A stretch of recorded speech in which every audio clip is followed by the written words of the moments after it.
Umat Nabi dicawiskeun ka surga 7 golongan, kahiji budak nonoman getol-toat ka Pangeran, kadua jalma berehan sodakoh nu teu nembongan, tilu anu unggal dinten salat duha didawamkeun, opat tukang berjamaah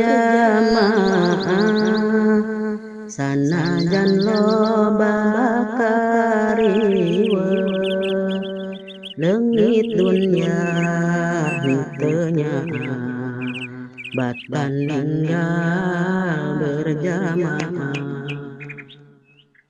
5 surga dicawiskeun kanu sok ngocor cipanon, banget sieun ku Pangeran dosa leutik ditobatan, ari anu kagenepna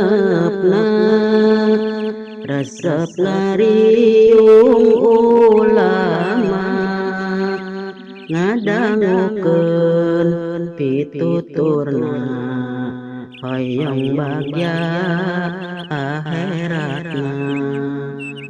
Ari anu katujuhna istri tanu tarajina, najan kasep nu ngajakna sieun ku siksaanana.